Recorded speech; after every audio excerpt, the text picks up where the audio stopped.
name is Richard Addison. I'm looking around and I'm saying I'm probably the oldest guy in the room. You two don't count. But I've been a lifetime resident of the city of Pawtucket.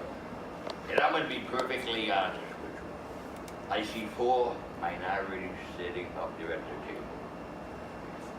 What chance do you think that you are going to be able to operate in a situation?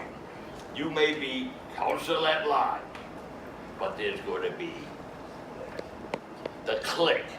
We're not going to call it white power or white privilege, because when I grew up in Pawtucket, we were 1% minority. You look around now, it's 46%, and you know what? Go to the city hall and look in the city hall. Do you see any minorities? Nope. 1973. Who's good with math? How many years ago was that? Was the last time that the Pawtucket Fire Department had a minority. 1973. The first minority police officer. We had an affirmative action plan written in 1996, and that Stiff, who was the chairman of the city council, was in charge of that commission. And you know what? Nothing. We had short-term goals, and this is in 1996. Short-term goals. We're going to do this, we're going to do that. Nothing happened. You know what? This year, there was some grant money coming to the state of Rhode Island, and Pawtucket could get some equal opportunity employment. They went and wrote a new affirmative action plan. I'll bet you none of you even know what it's about. You know who functioned well? White women. The affirmative action program in Pawtucket went strictly to white women. 1973 was the last time that they hired minority firefighters. 1973 was the first time they put on a minority police officer. Well, how many female police officers do we have? How many females do we have on the fire department? What is your thing? What is your battle going to be with the rest of the city council who look down upon you? You better win because you got a hell of a shot to get in there and do whatever you want. The rest of them are not. What are you going to stand up for? Equal rights. Who wants to take the lead on that? Give it to Rodney. Okay. Yeah, I don't understand the question. Rodney, don't mess this up.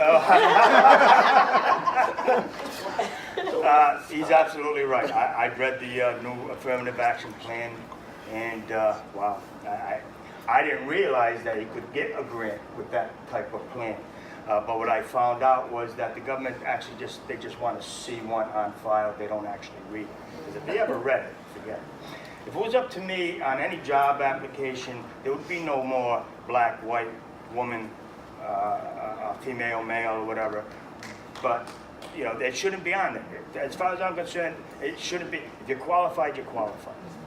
So what do I do against the other 8 that are in the clique? Because usually they're the endorsed Democrat or whatever. So, and believe me, they are a tough machine. And we all know that, I believe. What I will do is expose them. Expose them for what they do, how they do it, and, you know, for what they are. And that is to me is my job. Again, I'm working for the people. I'm not working for the other 8. I'm not going to be influenced by their threats, and I've seen it with Sandra Kano. Again, people get in there expecting to do the right thing, but then they get antagonized. They get threatened and all these other things, and they go the other way. And another reason is because they want to get to the State House, they want to move forward.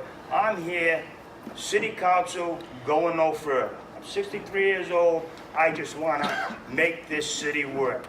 This city can be one of the best in the nation if you do it. But we got unfortunate with what they left us with, we have to start from the beginning. I will expose them. that's how I will The whistle fight that. blower. That's it. All right, thanks, Rodney. Who wants to take the next crack at it? I can go. Okay. I want to say thank you for bringing that up because one thing that declaring as a Cape Verdean young woman I have experienced is I feel really left out by the clique that you're talking about. And just to put it, I'm a very honest person. I liked Don. I helped him. I declared. I didn't even get a phone call like, hey, congratulations, kiddo. I appreciate you stepping up to the plate. Whether I win or lose, just because I'm not part of your team or your clique did not mean that we shouldn't have all been welcomed in, equally. And so that is something that I have been dealing with. It's been really, really hard through this election. But what I know about myself is that I will stand up to Don, I'll stand up to Mattiello. These people don't scare me. And I've been going through that, the affirmative action, was meant so that, people like us can get work and be part of the community. So I kind of feel the after effects of these policies not really going into place. And it's a question that I've had for a long time as me and Christine Bento is responding to homes that are on fire to interpret for the fire department and responding to Cape Verdean families who just experienced or Spanish families who just experienced of some violence and can't communicate with our first responders or can't get to 30 seconds. what they need to get. So I appreciate the people who brought out this recent information about the affirmative action, about the data that came with with our administration, and it's something that I'm really trying to be really vocal about, and is why I declared it's so that I can elevate and 10 empower that community and the community who has not been represented for a really long time. So, thank you. Thanks so much, Chip. Let me go next. I'll take it. Okay. So I interpret this as a two-part question. I think I heard you say, what chance in heck do you have of winning? And then I heard you ask, what will you do while on the council while swimming against the tide, right? I don't know what chance I have of winning, to be honest.